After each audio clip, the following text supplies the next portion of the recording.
outside, get some fresh. You need to go outside, get some fresh air, and stop telling yourself, I'm so sick, because your body is literally reacting to what you're telling it. Your body is telling you, I am sick, so I need to feel sick. I need to be sick. I need to feel like I need to throw up, or I need to lay down because I'm getting dizzy, or, whatever it is. And I have had such great success with health in that I always tell myself, I feel so good. I'm so lucky to have the body that I have because I'm strong, I'm healthy, I don't get sick, I never have headaches. I always feel good. There are a couple of times when I work out a little bit too hard that I feel, an ache or a pain in my body where I worked out, but that's natural. But I have been able to really, really feel really positive about my body and about myself personally, even though there was a time in my life way back when that I struggled with it. And so I have seen that difference in my life. And she brings a lot of that out in the book. Let me go back to this email again that I was writing. Another thing that I really, really learned, and it grabbed onto me, was that there is definitely a higher power at work in the universe. This is not just some by chance happening. There is a higher power, whatever you want to call it. For me, myself, I call it God. It's my Heavenly Father. It's His power, it's His authority with which the universe and the worlds were created.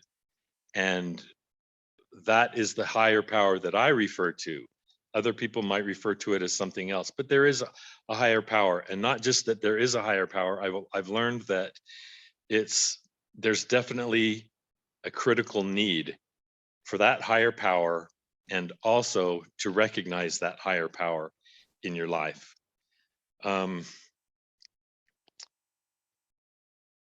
Hey, Eric, can you get your Yes. face on again? Uh-oh, am I not on? Well, your ES is. There you go. Oh, it's because I was looking at my email. Right. So anyway, those are some things that I really took into my whole soul, thinking, you know what, there's something to this. Elaine has literally grasped onto something that I feel is so true and applicable to every person in the universe. These and it goes deeper than that. It goes further. Excuse me. With respect to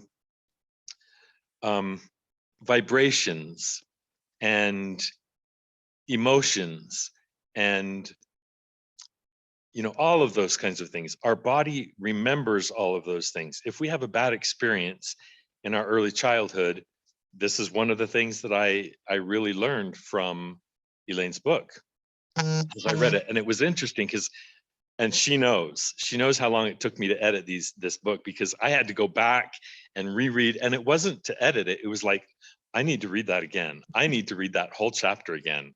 I need to internalize that whole chapter, because there's so much in there that is really kind of new to me, and I need to understand it, because it feels right to me, that all of these alternative medicines, they all really kind of work together with that higher power if we understand them. For example, there was one time when Elaine had invited an energy healer in to work with Scott. And I think, as I recall, low being these couple of years ago, she was moving across his body, just hovering over parts of his body. And correct me if I'm wrong, Elaine, but she would stop and she would say, what happened when you were this age? Or what happened when you were this age? And there's one specific time that she stopped at a point, I don't remember where it was on his body, but she said, what happened to you when you were really young? And I think it was about 4 or 5 or 6 years old. No, it was 13. Oh, was it 13? Mm-hmm. Okay. What happened to you when you were 13? And it was like she just pulled the age out of the air. Oh, wow. And now it froze again. Are you frozen, people? Yeah.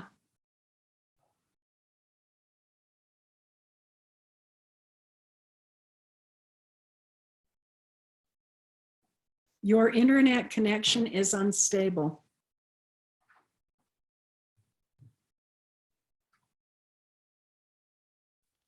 Became distant from the family. Is that correct, Elaine? You with us yet? Yeah, I'm sorry. My computer keeps saying that the internet is unstable, and it's not. It's always here like it always is. So, Okay. So was it you that kind of jogged his memory that that's when his father left? no, Or was it someone else, or was it? it was his mother.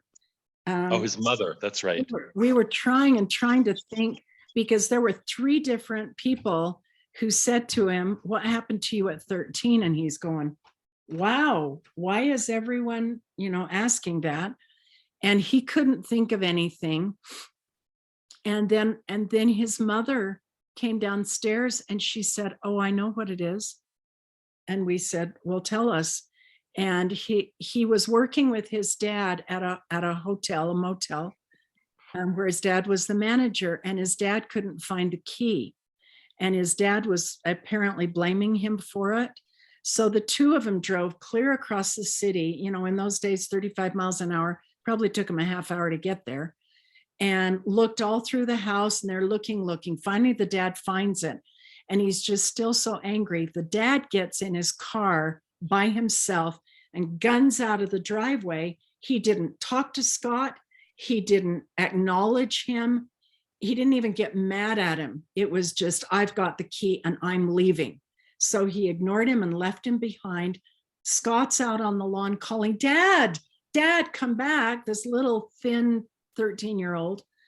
And he just fell on the grass sobbing. And his mom said, "And I stood in the doorway watching the whole thing."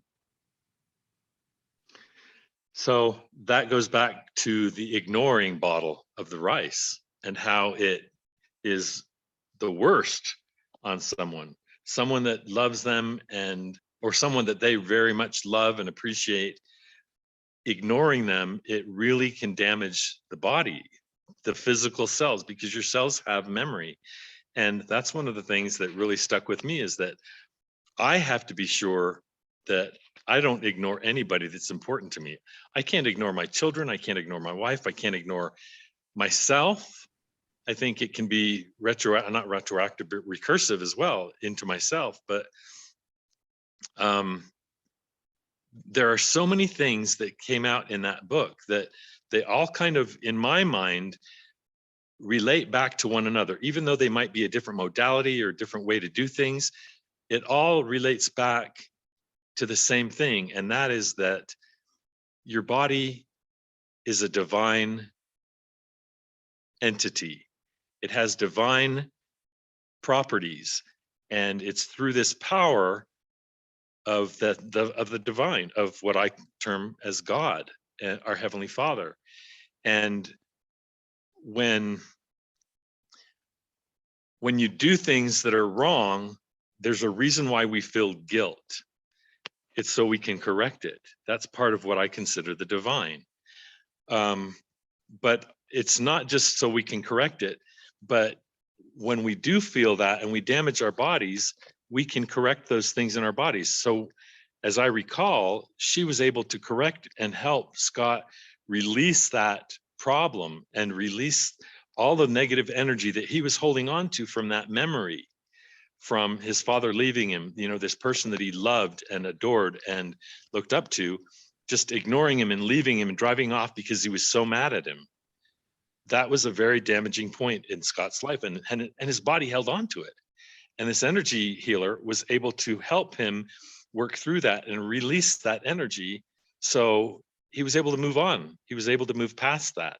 And I feel like there are so many different times in everyone's life when something like that has happened.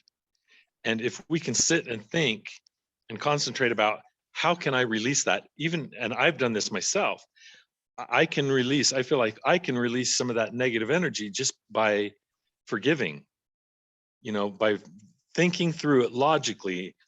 I want to say David Evans' Feeling Good Handbook.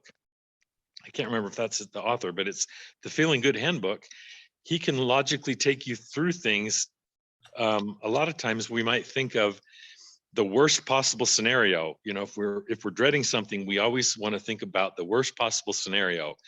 But he has, for example, a worksheet in there that you work through and you write down what is the very worst thing, what is the very best thing, what are the logical percentages.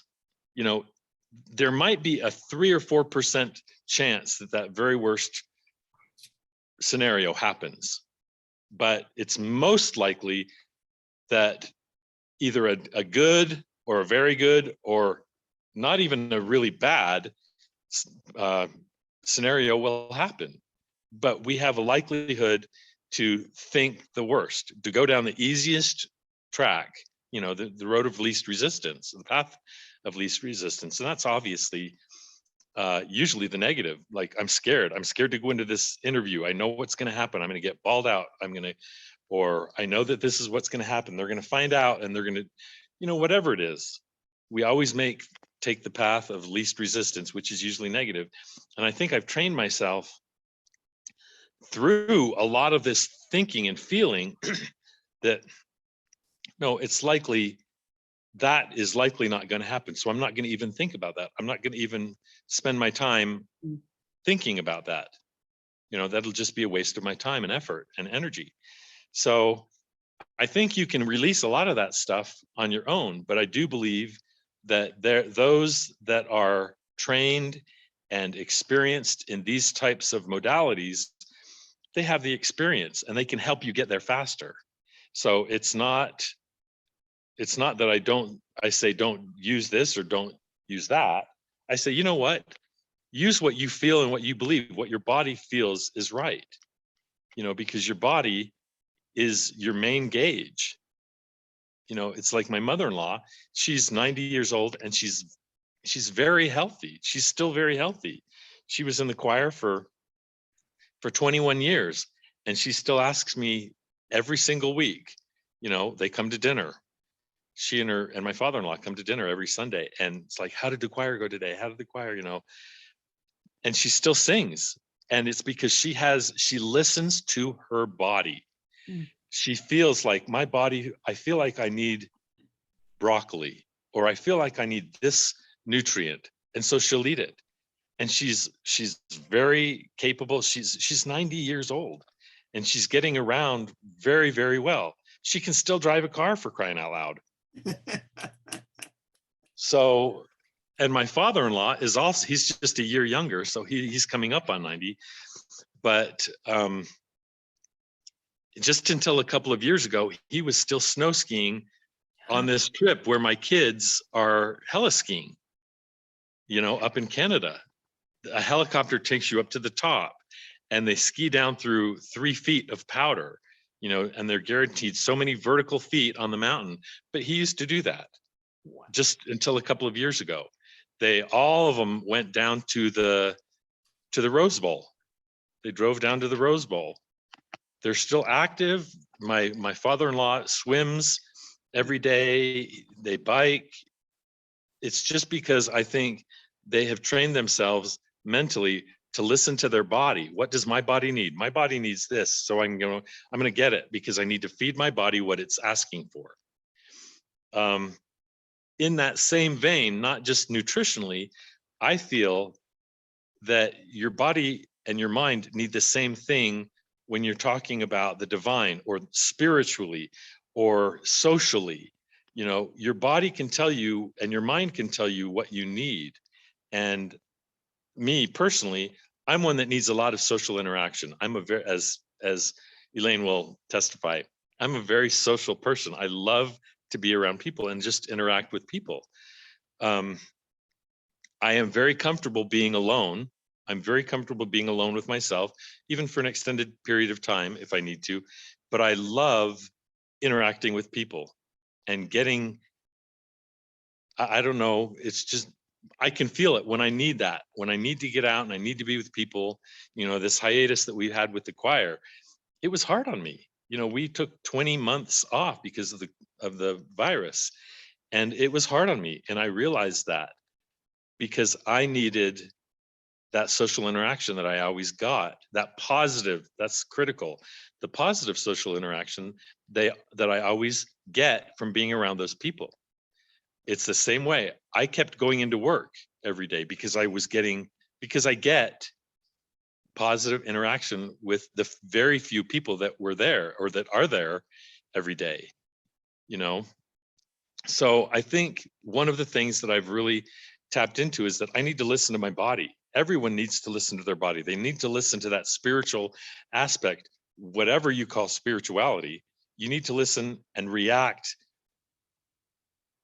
as soon as possible to that those spiritual promptings that you're getting, that your body needs this, that your body needs that, that I am strong, I am healthy, I am valued, I am loved, I am important. All of those kinds of things are really critical for us, I feel, as people on Earth, especially in the kind of climate that we have today.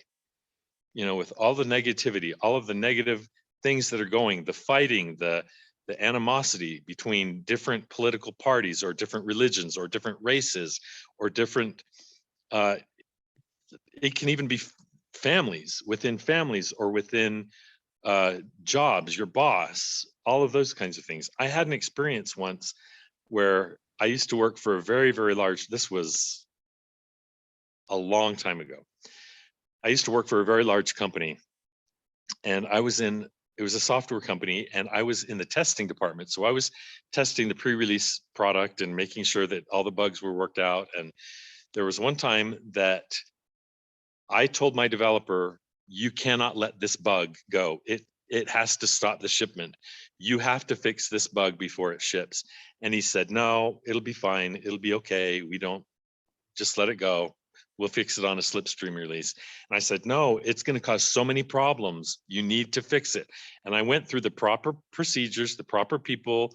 I told my team leader, I explained everything that was going to happen and needed to be done. They let it slip. And the vice president understood that that was my feature. And I let that I let it slip. I let that bug go out in the shipment. And as a result, about a month or so later, after all the hullabaloo rose from all the support calls that were coming in, this is broken, how do I do this? And it really caused a lot of problems. I was let go. I was laid off. Thankfully, another department, they wanted me, so I went immediately. So I never lost a job. I never lost my pay or seniority or anything. I went immediately to a different department, but he took me out of that department. And when he laid me off, he said at the very end of the discussion, and inside, I was fuming. I was absolutely mad as a hornet because I knew that this was not right. It shouldn't have been happening.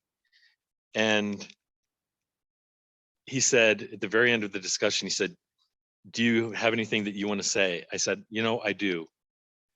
I said, I want you to know how grateful I am for this opportunity that I've had. I've really learned a lot, and it's been a great experience for me. And I just want you to know that I have really appreciated being able to be on your team, in testing. And I could immediately see that he was struck with like shock. He was like, oh my gosh, I didn't expect, I thought he was going to be yelling at me or trying to give me an excuse or anything. And I thought, I don't need that. I don't need to give an excuse.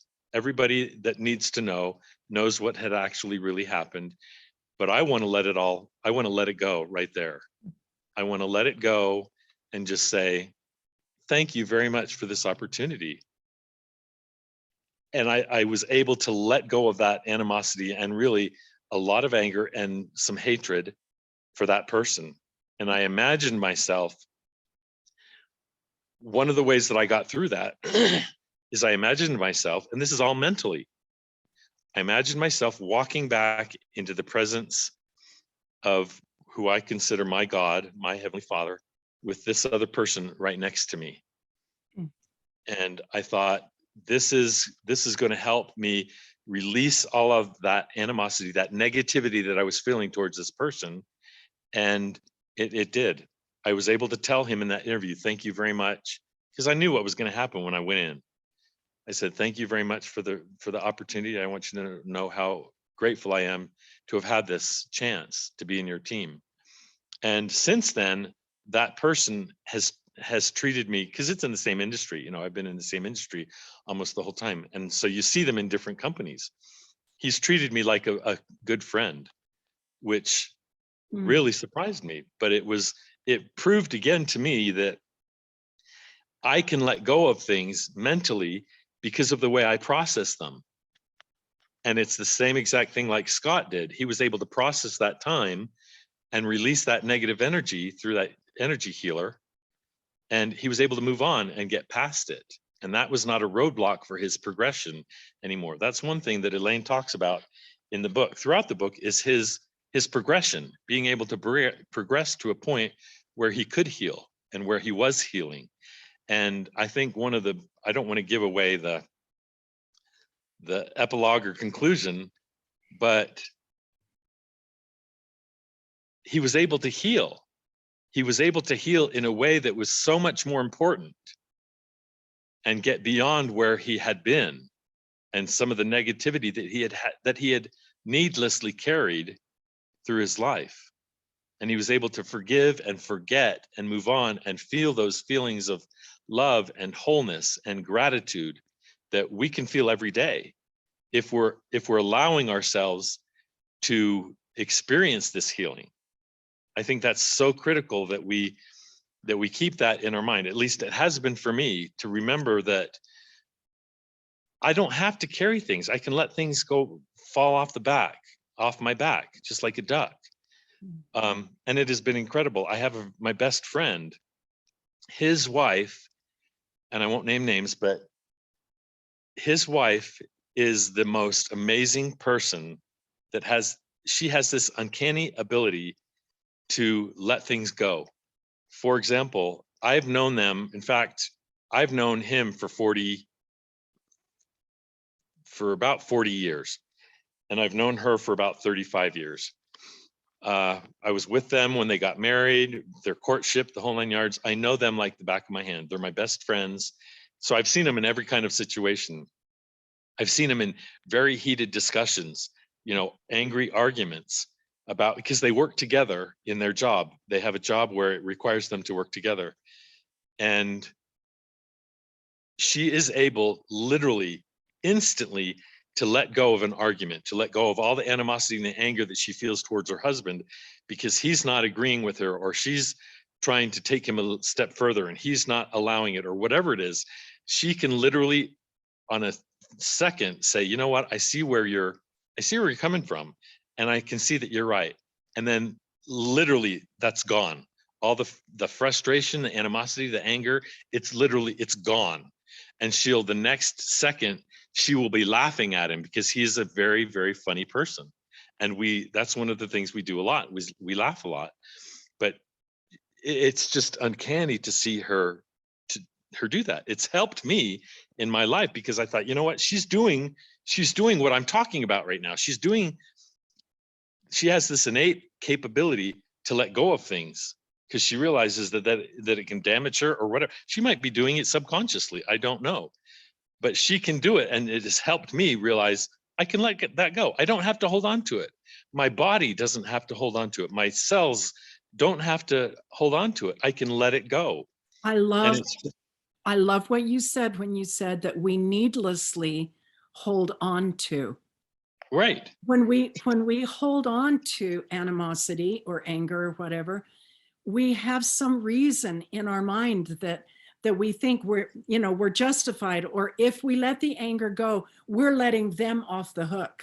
Right. Or we're not being honest to ourselves or something. And when you really think about it, like you said, that is all needless. It is, because as you said throughout your book, it damages your personal being. And when I say personal being, your mental being, your spiritual being, your social being, your physical being, your actual physical body picks up on that and holds on to it.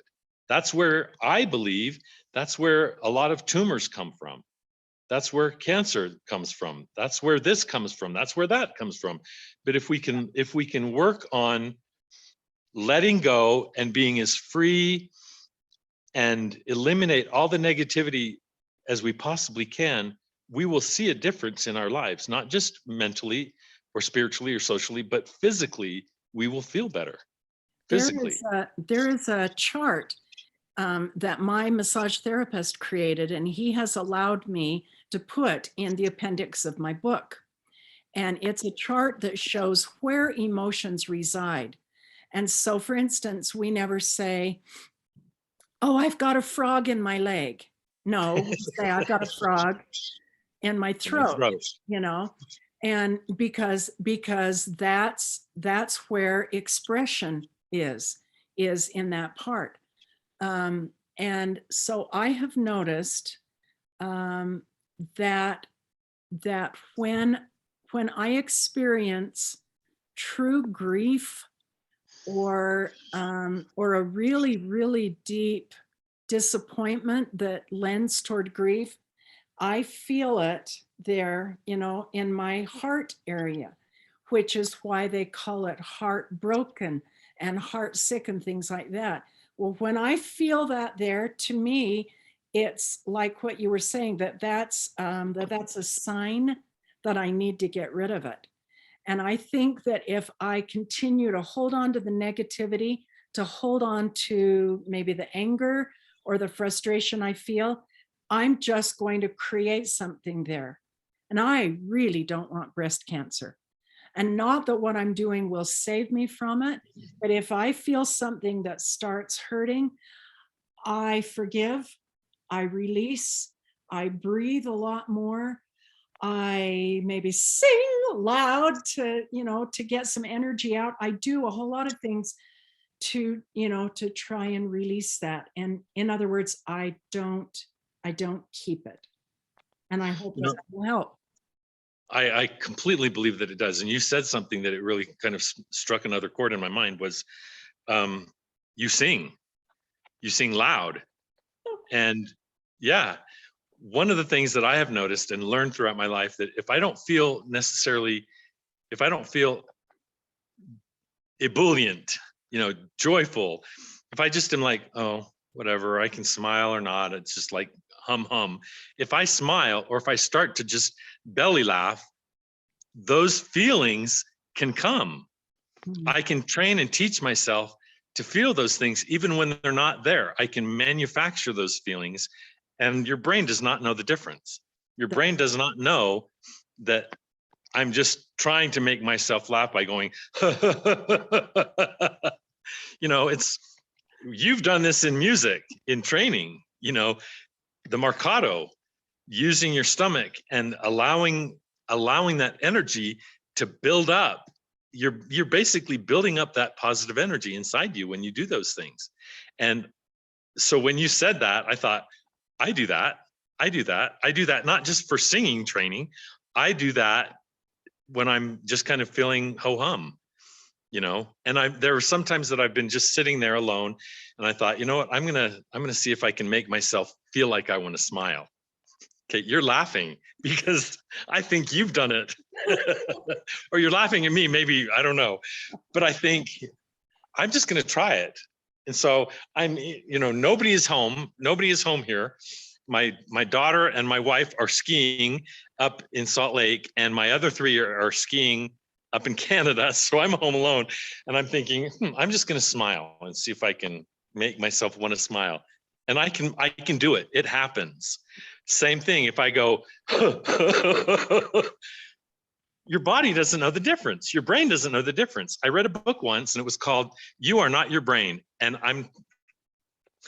besides Elaine's book, which I think is phenomenal, this book by, I want to say, I can't remember what his name is, David Schwartz, I think. You Are Not Your Brain. It's a yellow book. It makes complete sense. And it makes complete sense with everything that we've been talking about today. And it's directly in line with what I believe.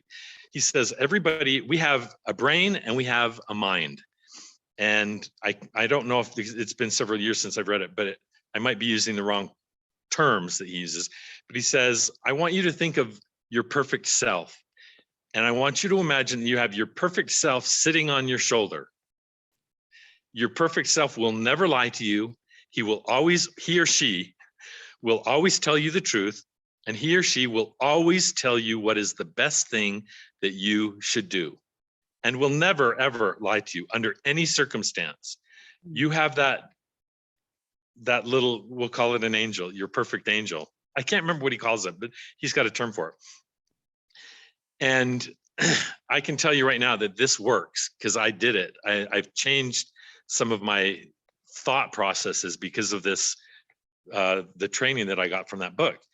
But he says, when you're in utero, when you're as a little teeny baby in your mother's stomach, you are already being trained, and your brain, your gray matter is already starting to build those synapses between neurons because of the stimuli that it gets, because of the music that your mother listens to, because of the language that is being used around her, whether it's good and loving, or if the father talks to the belly, like I did. I was always like, I think my wife just got sick of me. Eric, leave me alone. Stop talking to them. I've got to eat, or I've got to sleep, or whatever it was. But she used to read little books while she was pregnant. She would read books to them, and we would play classical music, while they were in the belly and afterwards. And they went through Suzuki method, and that's why call me crazy, whatever. But anyway, he said that when you're in utero, you have those little synapses already being built. And so when you are a little baby and you're playing, let's say 2 friends or 3 friends get together and one baby takes a toy from another baby, what's going to happen? Often the baby is going to cry because he wants the toy back that he's been using or she has been using. And I use this in a church scenario, being like in the nursery where there are lots of children. And I see Elaine laughing right now because she knows what I'm talking about. If the baby wants the toy back, what's going to happen? They're going to cry. They're going to scream. They could hit. They could pinch. They could go tell someone. They could go tell mommy. And what's going to happen? Mommy is going to resolve the problem. They're going to get the toy back and make the child stop crying. And that reaffirms, that's the way I'm going to resolve that problem next time I get it. I'm going to cry, I'm going to pinch, I'm going to scream, I'm going to hit, I'm going to go tell mom.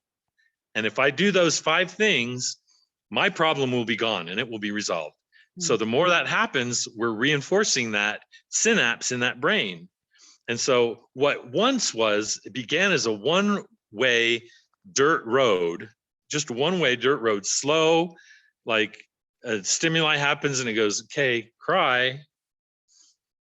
And to the point where 10 times down the road, it happens, and immediately, instantly, what's going to happen? That baby is going to cry, and they're going to start hitting and pinching and kicking and going to tell mom, because they know this is how I resolve that.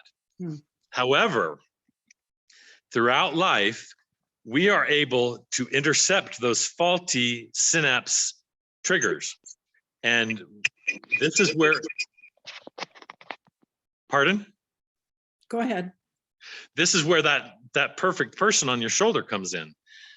That person can intercept that faulty signal and say, wait, no.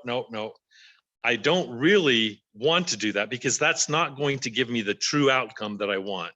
And one of the examples he uses in his book is a guy is very, very smart, and he starts getting really irritated that his coworkers abuse him because they just want him for his brain. They just want to, because he's so smart, they always go ask him questions and for results and solutions and that kind of thing. And he starts to resent it. So he starts to take a little bit of a drink to calm himself down in the afternoon, to the point where he realizes, my wife's nagging me. I'm just going to take a little bit of drink because I know that releases and calms me down. To the point where this kept going, and that trigger was happening, and he was thinking, I can just take a little drink of alcohol and it will relax me and it will resolve it and I won't worry about it. To the point where he became an alcoholic. And he got to the point where he had to stop that trigger and say, you know what, wait. If I drink, that's not really going to give me the result that I want. It's going to mask it, but it's not going to make me happy. It's not going to give me what I really truly want. And what I truly want is a happy marriage with loving spouse, loving, trusting children, and all of that. And so what he does, that person that's sitting on that perfect person intercepts that bad trigger and says, wait, that's not what you want. What you really want is this. And if you drink that, you're going to get a broken home. You're going to lose your children. You're going to lose your spouse. You're going to lose your house. You could lose your job. Oh, You're going to lose all these different things if you drink that. And if you keep drinking that, so you need to stop. That's what that true person, that perfect person is telling you on your shoulder. And it could be any number of things. For me, one of the things that I thought, because I knew a group of people that were always talking about other people. And literally, it would affect me. I'd see them and they maybe look over at a group where I was, and you just think, they're talking about me. They're talking about us. They're talking about something I just said.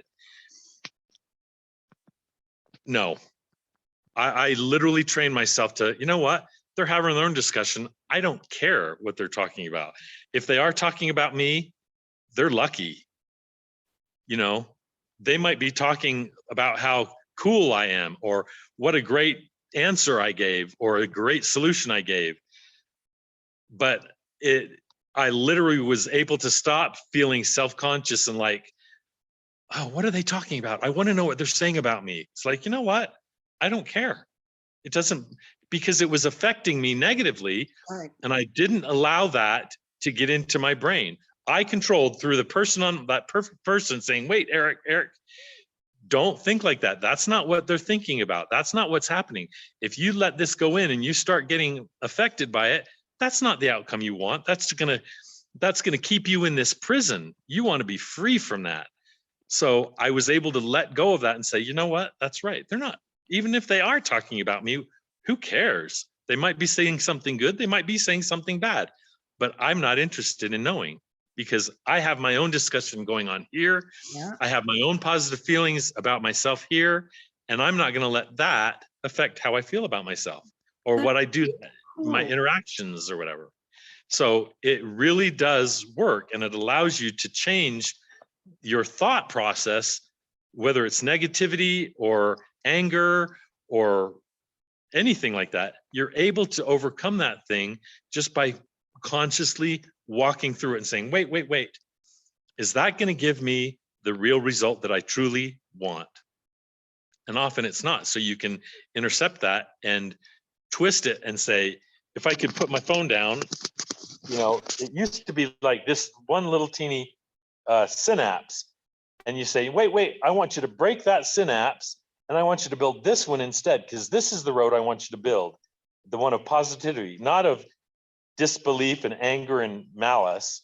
I want you to build this one instead. And you can do that. And it becomes, instead of a one-lane dirt road, a one-way dirt road, it becomes a 12-lane superhighway, where instantly you see something like that happen and it doesn't affect you anymore. And that's what happened to me. It literally, it's like, oh, I don't care. Ignore that, what's happening over there, and or concentrate on what I'm doing here. And it doesn't affect me like it used That's to. nice, because I think that we've all felt that. Oh, that's the reason I use that example. I appreciate all the things that you have shared with us, Eric, and I appreciate everyone's attention and help and good thoughts. That's what you just said is actually why I wrote this book. It is sort of memoir-ish, because it tells about my husband, but it's not a memoir. I've used my husband as an everyman, because we all have our own issues. We all have our own problems. We would all like that angel on our shoulder telling us to be the perfect us. And so in this book, it explains how he had a choice. And that's the motto that I would come up for all of us, is choose to change. That we all can change, and to give us the power and the decision that we want to do that. Last thought. One thing that you said was just now in that little example, one thing that I realized from reading that book is that I might not be able to relate to exactly the exact same thing that he's dealing with, but I do have something that relates to that in some way or another. So there were, all the different modalities that you went through and you tried, I thought, I totally can relate to that because I have this in my past, or I have that, or this is my dietary restrictions or my needs. And even though I might not be exactly like Scott was, Right. I totally could relate to everything that he was dealing with. Cool. So I feel like your book is, anybody can gain from it. Everybody could gain from it. I think so too. And it's a very, very multi-layered book. I mean, what an interesting discussion that we've had today on a book that deals with someone's cancer journey. Who would think? Who would think we end up talking about being our perfect self? But that's, my sister had cancer, and her cancer journey was very, very much chemotherapy and radiation. And when people go on that journey, it's a different journey. It's more a journey of bravery, and just gutting through it. Because Scott went on this alternative journey, the alternative workers he worked with asked different things of him.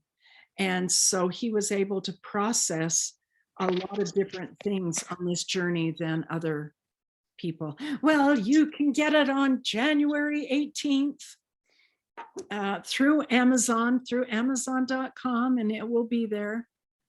And thank you so much. And Eric, we could spend 2 hours, but we're not going to. We're going to leave now. And Easily. love you all and talk to you later. Happy New Year. And let's work on having a good angel this week. Thank you very much. Bye. Bye-bye.